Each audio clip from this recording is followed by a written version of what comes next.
Recording.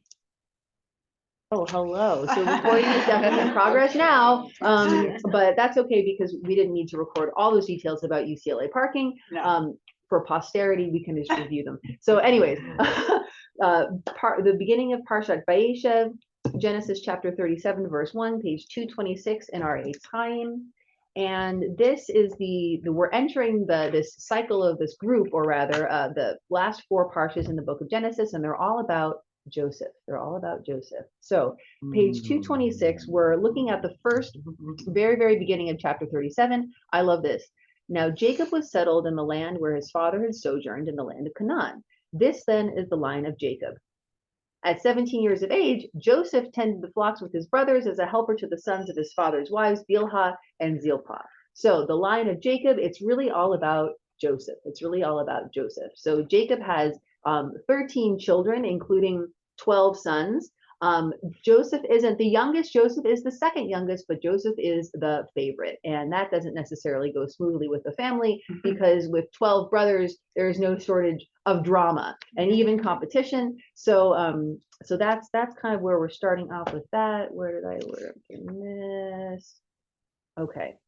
So let's keep reading a little bit more. And Joseph brought bad reports of them to their father, which is great, right? And so we talked about this a little while, but so we have like the two teams within all the sons of Jacob. We have Team Rachel and Team Leah. And so Bilhah and Zilpah, we have like some of those sons are on each team, but basically Joseph is complaining to everyone's father about his half brothers. So this is not in self-interest to be complaining about your half brothers to your father. Okay, now Israel loved Joseph best of all his sons, for he was the child of his old age, and he had made him an ornamented tunic. Okay, so this line is very, very well known in Jewish tradition.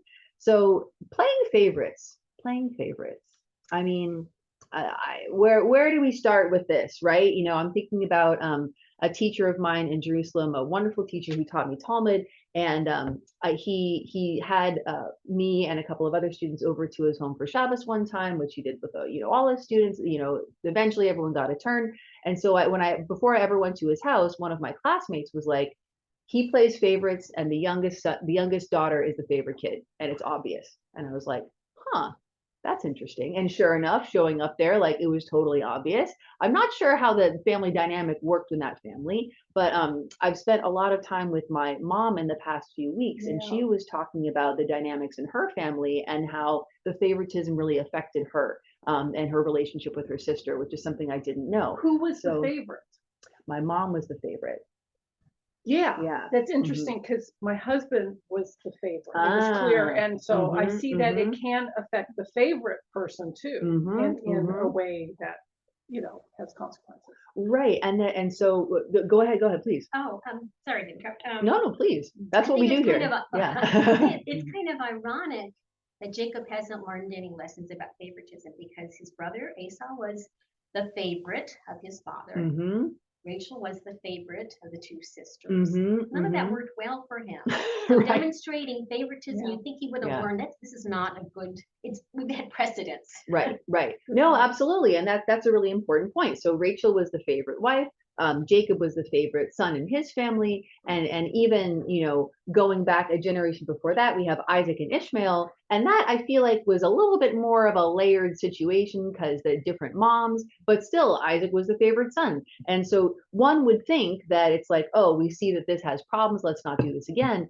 But I think kind of what's the word? Spoiler alert, like thinking ahead to the end of the story, because we've all probably read the book of Genesis once or twice before. Unlike these people that we're knowing in real life who have grown up as the favorite, and it's like, oh, this isn't good. Joseph is loving it. He loves every moment of it. It suits him well. So let's keep thinking about that. So now Israel loved Joseph best of all his sons, for he was the child of his old age. Now okay, so he was the second youngest, that's definitely true. And this ketonet pasim, this ornamented tunic, who has seen the movie Joseph and the Amazing Technicolor, or the musical, or whatever, any permutation? So the coat is like a really big part of the story because it's so it's such a visible symbol of his uniqueness. But also, interestingly enough, the term Ketonet Pasim only comes up one more time in Tanakh. So we have the JPS Tanakh over there. So the Ketonet Pasim, I forget which book it is, but it refers to like a princess. So I can't remember the name of the princess, but there's one other time someone in Tanakh has a Ketonet Pasim. It's someone of very high status, and it's that coat of many colors. So it seems like a Ketonet Pasim can be worn by a man or a woman, but it definitely indicates that this person is important. Okay. Any thoughts about Peacock? Peacock. There we go. So it's like, look at me, look at me, look at me. And I mean, it's like, I think the movies and the musicals really illustrate that for Joseph. And so does the text. Okay. So when his brothers saw that their father loved him more than any of his brothers, they hated him so that they could not speak a friendly word to him, which is so sad. But Joseph doesn't get it. Once Joseph had a dream in which he told his brothers, and they hated him even more. He said to them, "Hear this dream which I have dreamed. There we were, binding sheaves in the field, when suddenly my sheaf stood up and remained upright. Then your sheaves gathered around and bowed low to my sheaf." He's clueless. He's clueless. His brothers answered, "Do you mean to reign over us? Do you mean to rule over us?" And they hated him even more for his talk about his dreams. So what's going on here? Yeah. Why is he so clueless? But it has to be in order for what happens. I mean, Yeah. to me, Mhm. it's just obvious. Is Benjamin born yet? Benjamin is born, and it's interesting because and I love that question, because before now we have such a tradition of the youngest son being the favored one, and Joseph isn't technically the youngest. Benjamin is his younger brother. So in this way, it's kind of unique because Joseph is the oldest child of his mother, not the youngest, But he was still the child of the old age. There was a Right. big gap between him and the. Oh, really. I love this question too, because I remember last year learning it with the ninth graders. Like, I did all that math at one point, but I don't have those notes in front of me. Well, I don't remember how big the gap was between Joseph and the next older brother, but it's definitely true that Joseph was of the 13 kids, he was the 12th. So 11, 10, no, yeah, 12. So 10 brothers and one sister older than Joseph. So he's definitely a baby. One of the first Seder, we were with my husband's cousin's family, and there's 5 kids in the family because they're Orthodox, and it's great. And there's 11 years and 11 months between the oldest and the youngest. And so that older one is like, especially because he's the oldest, he's like, a 17-year-old, like full-fledged grown-up, in charge. Yeah, in charge and having to drive people around and stuff. And the littlest one is like, I'm the mascot. And it's like, oh, yes, you are. Yeah, sorry, we said. No, I was just thinking, I was just going back because I missed this before, but Oh, love that, when yeah. Benjamin was born, his mother died.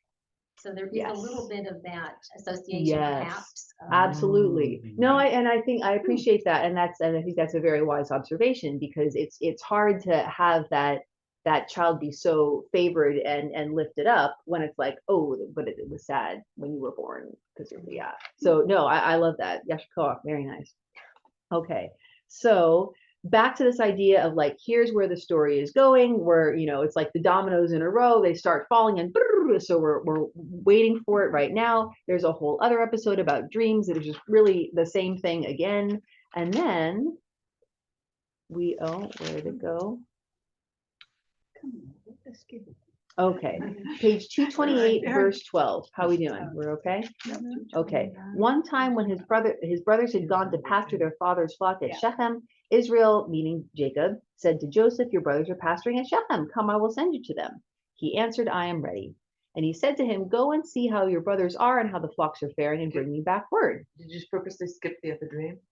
Yes. Okay. Yes. The other, we could read the other dream, Okay. and it's kind of the same situation where Joseph is like, "Hey, look, everyone was bowing down to He me. just seems like such a brat to me. Yeah, right. Yeah. And I At think this that point, absolutely. You go ahead. Yeah. Except no, in the second dream, yeah, his they're all father bowing. is also bowing down to him. And his father kept the matter in mind. Okay, so let's go back and let's look over this. So chapter 37, verse 9. Joseph dreamed another dream and told it to his brothers, saying, "Look, I have had another dream. And this time the sun, the moon, and 11 stars were bowing down to me." So this is after the brothers are like, they hated him even more. Do you mean to reign over us? Do you mean to rule over us? And so the second dream, like we're so wisely observing around the table, is that it's not just the 11 stars, the 11 brothers, it's the sun and the moon. Meaning the parents, the mom and the dad, they're all bowing down to Joseph because, like, isn't he the best? Unless Mhm. dreams were, unless he's just relaying this very neutrally. How old is he here? Do we have any idea? Is Um, he a Sounds like she's a teenager? kind of 12, Going- middle school age or. Going back to chapter 37, verse 2 on page 226, he's 17 years old. Oh, he's old enough. Yeah. Well, speaking about the 17-year-old I was just speaking about, I think 17 is one of those moments where it can go both ways, right? You can have, and probably the same person can behave very differently in different circumstances. When you're 17, you're definitely old enough to be responsible for your younger siblings, and you're young enough to do some stupid things. He's on the spectrum. Having That's spent what I was thinking too. having spent my Ah. I professional was life thinking with he's either teenagers, clueless or. I would say he's definitely on the Or spectrum. obnoxious, he's Mhm, obnoxious or Which clueless or is what just it is. neutrally telling them, I had this dream. He's not. Because in those days it's considered a prophecy, so because it says his father took note, Well, You so know, okay, He's so not like reading the room. exactly. So integrating these two comments, which I think are both so wonderful, I think that Joseph being on the spectrum and being like not aware of how his behavior is being received by Totally others be is like a returned. very accurate contemporary reading, Right. and Guilty. so it's like, so back to the idea about the father. So the first dream he only told to his brothers. But then the second dream he told to his father and his brothers, and his father berated him. What his father said to the son is, "This dream you have dreamed. Are we to come, I and your mother and your brothers, and bow low to you to the ground?" So his brothers were wrought up at him, and his father kept the matter in mind. So this is and I think that some of the best parts about the Joseph story and why it's been made into like movies and musicals and things like that is because there's like all of these like literary cliffhangers, and so his brothers were wrought up and his father kept the matter in mind. Ve'aviv shamar et hadavar. He kept it. He berated him, being like, what is this behavior that you somehow thought was appropriate because you are wrong about that, and his father, so after that, his father was like, okay, let me just remember that this happened. And what does that mean? Well, we can interpret that all sorts of different ways, which is fun. So in the Yeah. commentary, it says, Yes. the berating was done publicly in the hope of easing the tension and curbing his sense of self-importance. Mm. So, But we don't know. Is it berating him for telling them about the dream, or is it keeping it in mind that he told about the dream, or is it keeping it in mind that maybe the dream was a prophecy? Oh, interesting. Yeah, maybe. I appreciate that. I don't know. My interpretation is that the berating. I would agree with this commentary that Joseph is doing something that is so inappropriate that the father can't like let it slide. Because then you're a dad. You're getting older. Your 11 sons or your 12 sons are also getting older. You want to protect yourself a little bit, right? And so to kind of keep the peace and keep the order, it's like, no, you can't. You, Joseph, the favorite son, can't just stand up and be like, I'm the best, because that's not good PR for anybody. And his father kept the matter in mind, probably at least partially thinking, what's going to happen with this kid? Because we've already read, Israel loved Joseph best of all his sons. He made them the ornamented tunic. Jacob has already, expressed his opinion and perspective on this. Yeah, go ahead. Could Joseph have been thinking that his father would have given him his legacy over the other sons?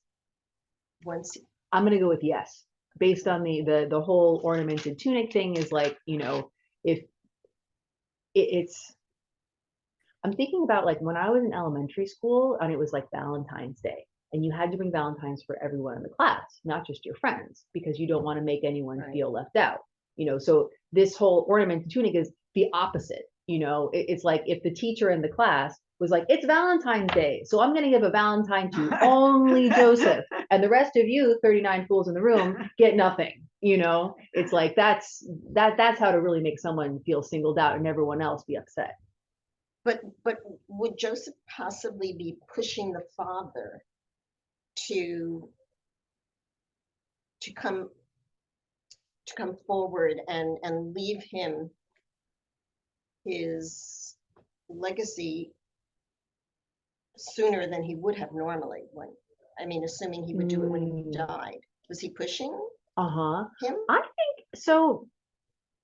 I'm going to go ahead and say I think yes, that's a possibility, but we're going to have to move forward in the parsha to really see that. So we might have to accelerate a little bit, but we will definitely get there. Okay, so his father kept the matter in mind. Then Jacob sends Joseph like out to go meet his brothers because they're pasturing in the field. Okay, so page 229, verse 18, they saw him from afar, and before he came close to them, they conspired to kill him. They said to one another, here comes that dreamer. Come now, let us kill him and throw him into one of the pits. We shall see what comes of his dreams. But then Reuben, so now back to your point. So now we have a little exchange between Reuben and Judah. And this is one of those things where like you read the parsha once, you probably will miss it. But if you read the parsha a bunch of times and start getting into the commentary, then it's like, oh, that's interesting. So when Reuben heard it, he tried to save him from them. He said, let us not take his life. Now Reuben is on team Leah, and he is the oldest of all the 13 children. He's the oldest of the 12 sons. So we have Joseph being the favorite one, but Reuben being the oldest one in the whole, out of all of them, is the most in charge, or at least wants to be, or thinks he should be, or maybe society says he should be.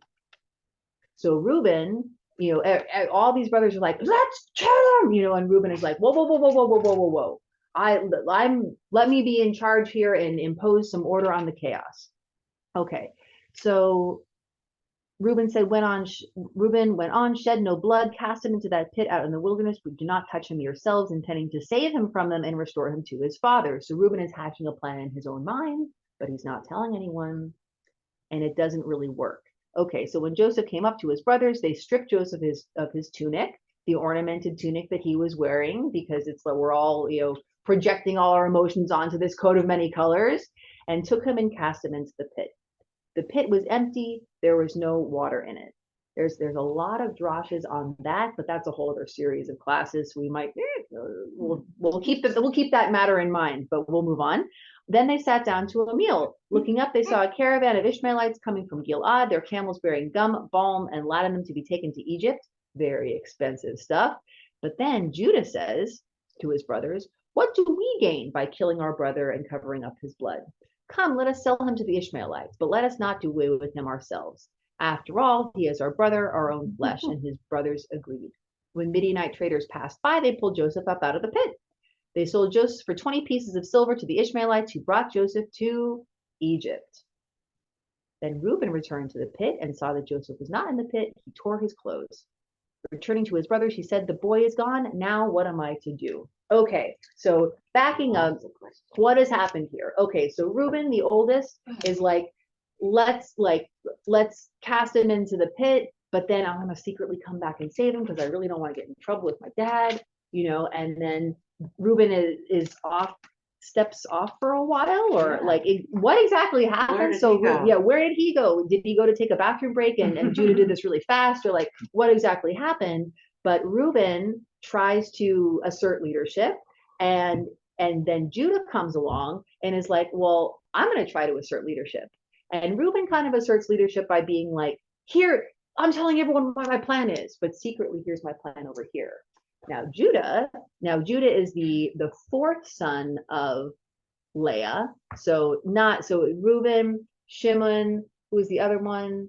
oh my gosh, I forget. And then Judah was the fourth one. If anyone can remember, please help me out here. We'll look it up eventually. But so Judah is the fourth son, and he ends up, especially in this moment, but kind of later on, coming to a place of leadership, because he's like, here's what we're going to do. We're not going to kill him. We're going to sell him to the Ishmaelites. And everyone's like, sure, let's do that. So in terms of like, just because Jacob has identified this favorite kid and given him this special tunic, it doesn't mean that case closed, the competition is over. Everyone's still kind of like vying with each other to get a little piece of the pie. Does that make sense in response to your question from before? Okay. Awesome. Well, okay, we'd love to hear more. This is good. This is good. Okay, how are we doing? Any other questions? Well, comments? also, when they threw him in the pit, I thought they had already decided not to kill him. I thought they had decided just to throw him in the pit. But then they went to have lunch and I guess talked about it more. Right. I guess so. Well, the brother's Yeah. sitting in the pit with no water either. Right. He's Right. eating Everyone's again. eating and he's not even drinking any And water. then Reuben went away, and that, so it's, yeah. Right. Right. Yes. So it seems like, and I'm hearing what you're saying. Reuben was the first person to be like, let's not kill him. Let's just throw him in And the then pit. Judah was like, well, let's not kill him, but let's sell him. Because then at While least we Reuben can was take gone. Yeah. the 20 pieces of silver and divide it up amongst ourselves or something. Okay. Ready to keep going a little bit? Okay. Oh, and then let's read the sad part. Okay, so the bottom of page 231, verse 31 of chapter 37. Then they took Joseph's tunic, slaughtered a kid, and dipped the tunic in the blood. They had the ornamented tunic taken to their father, and they said, "We found this. Please examine it. Is it your son's tunic or not?" Jacob recognized it and said, "My son's tunic, a savage beast devoured him. Joseph was torn by a beast." Jacob tore his clothes, put sackcloth on his loins, and observed mourning for his son many days. All his sons and daughters sought to comfort him, but he refused to be comforted, saying, "No, I will go down mourning to my son Sheol." Thus his father bewailed him. Daddy So only had one daughter. that's another thing that definitely we're noticing. So is it that he has other daughters? Like maybe Bilhah and Zilpah, the two handmaids, had daughters and they're not recorded in the records, or maybe, he was having fun with a couple other people on the side somehow, or maybe by daughters they mean daughters-in-law. Oh, That's yeah. another thing. So there are many possibilities, and they're all fairly exciting because Jacob is an exciting guy. Okay. The Midianites, meanwhile, sold him in Egypt to Potiphar, a courtier of Pharaoh, and his chief steward. Okay, now back to Judah for a second. So I think everyone has an eighth time, which is great. So we're going to read in the commentary this little paragraph right here. That's where I'm taking us next. The story of Joseph is interrupted by a narrative about Judah. So this is known as Judah and Tamar. Modern scholars point out that although the Joseph narratives describe the rise of Joseph, they also subtly register the ascendancy of Judah, the fourth son, over Reuben, the firstborn. Two kingdoms resulted from God's promises to Abraham in Genesis 17:6 and to Jacob, Genesis 35:11. Judah became the name of the southern kingdom, and the northern kingdom of Israel became known as Joseph. You can read this in the book of Zechariah, because everyone wants to read Zechariah. This chapter alludes to the future Joseph-Judah polarity and the history of people Israel. See the first book of Chronicles. So this is very interesting. I can't say that biblical history is one of my strongest suits, but I am familiar, and I think many of us might be familiar with the idea of the northern kingdom and the southern kingdom. One goes with Joseph, one goes with Judah. Reuben is unfortunately the loser. Oh, we're looking at the maps in the back. Yes, we love that. Okay, let's take a second to do that. I love maps. History, I'm not sure. Maps, definitely a fan. And by the way, the reference to daughters, like in the footnote, it says both his daughter Dinah and his daughters-in-law. Okay, excellent. Okay. Oh, this is it. Or this is one of them. I'm sure that several of these maps are helpful, but this one I'm seeing the kingdoms of Israel and Judah. So Israel ends up being Joseph, and Judah is the son Judah. Yeah. So, yay for Judah, which is also kind of funny because this whole story about Judah and Tamar is not necessarily totally complementary to Judah. So let me see if there's a good, where does it say? Oh, he has a daughter-in-law who's married to one of his sons. Oh, sorry. Yeah. No, this is exactly it. It's, okay. Okay, so to pick up on this story, let's start with page 235, verse 12. So a long time afterwards, Shua's daughter, the wife of Judah, died. When Judah's period of mourning was over, Judah went up to Timnah to his sheep shearers together with his friend Hirah, the Adulamite. And Tamar was told, your father-in-law is coming up to Timnah for the sheep shearing. So Tamar is the daughter-in-law of Judah. And long story short, Judah doesn't treat Tamar the way that he should be. Go ahead. No, I was going to say, they had kind of a Levirate rule, Mhm. which is if one son dies, then his widow marries another son. Right. And Judah was reneging twice. Right. And so that she really had she felt she had no recourse except to deceive him, which is going to happen. Right, exactly. And so, you can kind of understand where Judah's coming from, because it's like, okay, one of his sons is married to this woman, that one son dies. The second son is married to this woman, and that son dies. And now like Judah's sort widow. of like, okay, so like, it's, it's possible to empathize with where Judah's coming from, but Judah is doing the wrong thing. The right thing is like, well, here's my third son, and so that's what he didn't do, and that's why Tamar is like getting ready to pull a fast one. Mhm. Okay, and Tamar was told, your father-in-law is coming up to Timnah for the sheep shearing. So she took off her widow's garb, covered her face with a veil, and wrapping herself up, sat down at the entrance to Enaim, which is on the road to Timnah, for she saw that Shelah was grown up, yet she'd not been given to him as a wife. And that's the third son. When Judah saw her, he took her for a harlot, for she had covered her face. So he turned aside to her by the road and said, here, let me sleep with you. For he did not know that she was his daughter-in-law. What? She asked, will you pay for sleeping with me? He replied, I'll send a kid from my flock. But she said, you must leave a pledge until you have sent it. And he said, what pledge shall I give you? She replied, your seal and cord and the staff which you carry. In other words, his driver's license and car keys. This definitely belongs to him. So he gave them to her and slept with her, and she conceived by him. Oh boy. Then she went on her way. She took off her veil and put her on her widow's garb. Judah sent the kid by his friend the Adulamite to redeem the pledge from the woman, but he could not find her. He inquired of people of that town, where is the cult prostitute, the one at Enaim by the road? But they said, there has been no prostitute here. So he returned to Judah and said, I could not find her. Moreover, the townspeople said, there has been no prostitute here. Judah said, let her keep them, lest we become a laughing stock. I did send her this kid, but you did not find her. So, okay, it's difficult to replace the driver's license and the car keys, but if you're going to be embarrassed that much, it's like, okay, maybe we'll just like write to the DMV and work this out.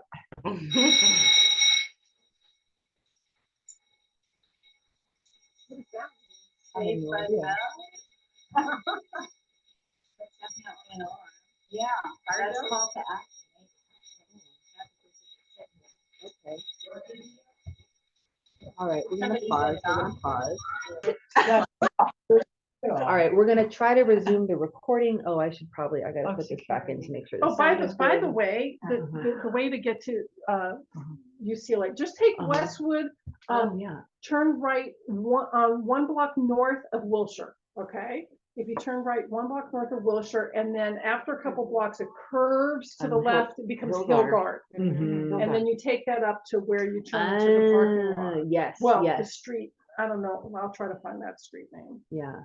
I think it's Charles Young, or it's That's maybe no, too no, far you're gonna out. need to turn That's on a farther different north. street. Oh, Yeah, okay. that's where the lot is, but, okay, proceed. Okay, yeah. So Okay. we'll close up this story about Judah and Tamar. Then we'll have a parking update, and then we'll close out the parsha real quick. Okay. So, all right. Chapter 38, verse 24. About 3 months later, Judah was told, your daughter-in-law Tamar has played the harlot. In fact, she is with child by harlotry. Bring her out, said Judah, and let her be burned. As she was being brought out, she sent this message to her father-in-law. I'm with child by the man to whom these belong. And she added, examine these, whose driver's license and car keys are these? Judah recognized them and said, she is more in the right than I, inasmuch as I did not give her my son Shelah, and he was not intimate with her again. So it's interesting. And there's a little paragraph at the end about these two twins and what happens with that. Yeah. But Judah somehow in this story, thank you for investigating the source of the alarm. How did it get turned off? I don't know. Magic.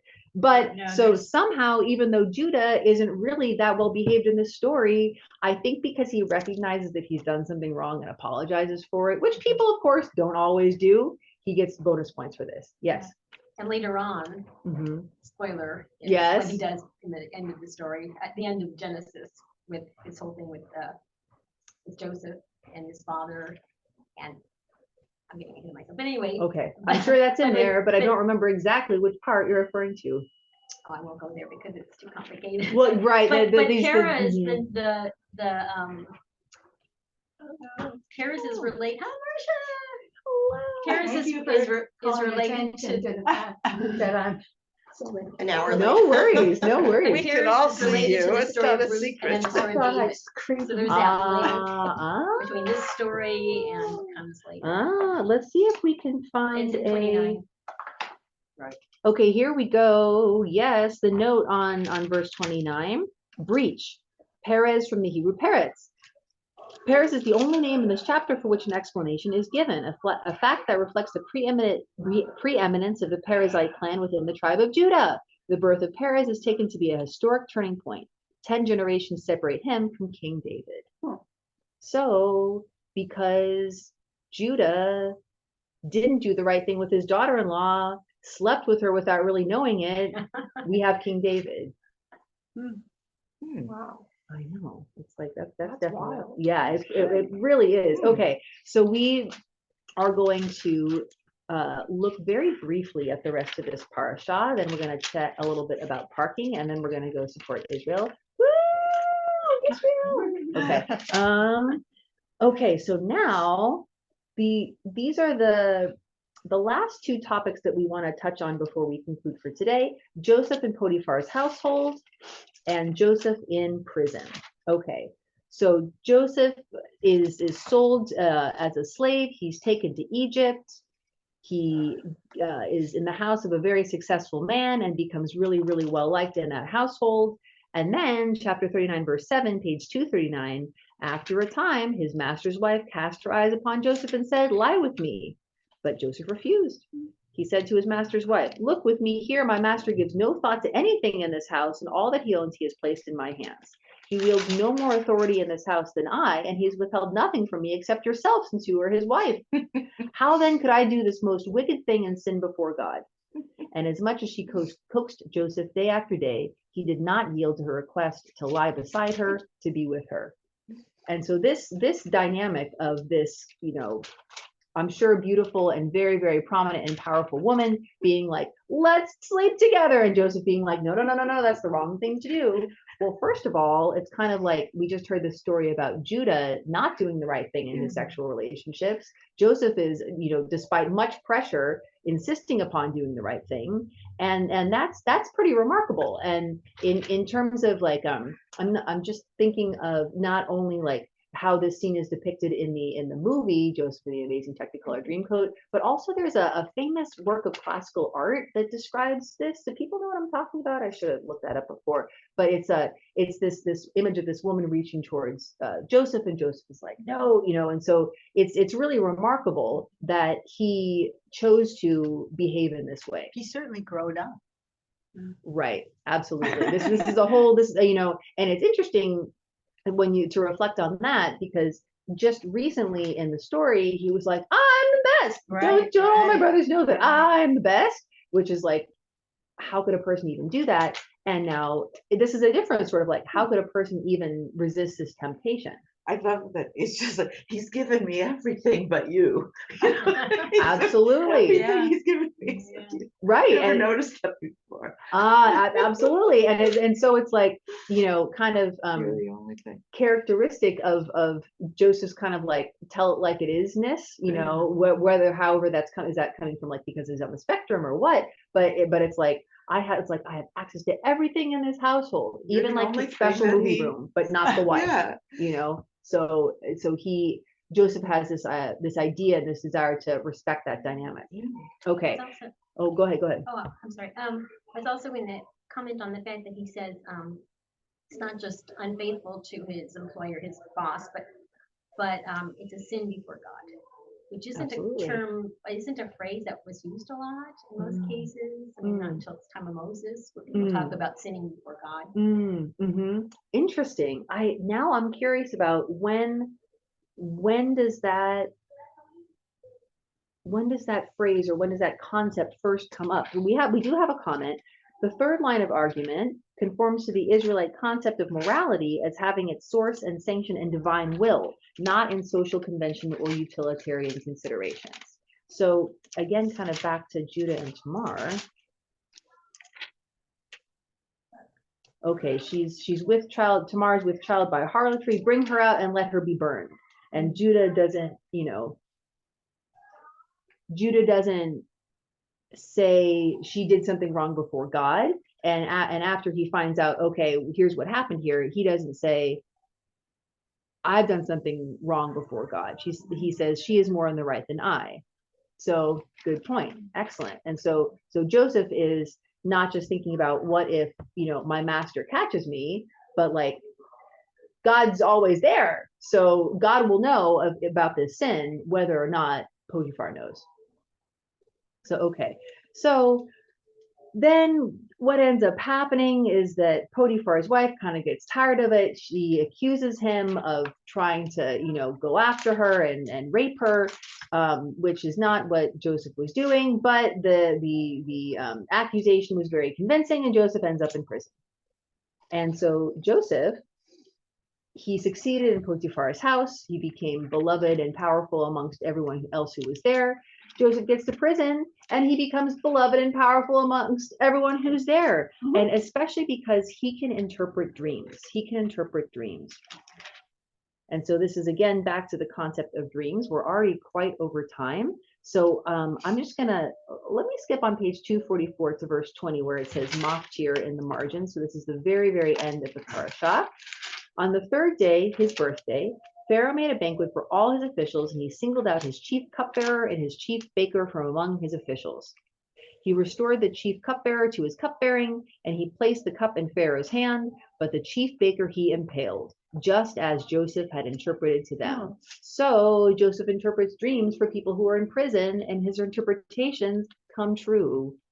And the cupbearer was like, oh, you interpreted that I'm going to be, freed from prison and restored to my cupbearing duties. And when I get out of prison, I'll make sure to put in a good word to the people in charge on your behalf, Joseph, so that Joseph, you can also get out of prison. But this is like the best cliffhanger in all of Torah. The chief cupbearer did not think of Joseph. He forgot him. The end for now, but it's okay because so next week, instead of learning in this format, we're going to be learning about our Holocaust Torah in honor and recognition of Yom HaShoah. And then 2 weeks from today, we'll pick up with our story in the book of Genesis. And now we're heading to UCLA, at least some of us. Parking information, Yeah. can we just say again? Yeah, so next week we are meeting, Next but week, it's different. yes, course, next week okay, it's a got it. different program, but we are meeting in this room at this time with this format. Okay, take Westwood Boulevard North, turn right on the first street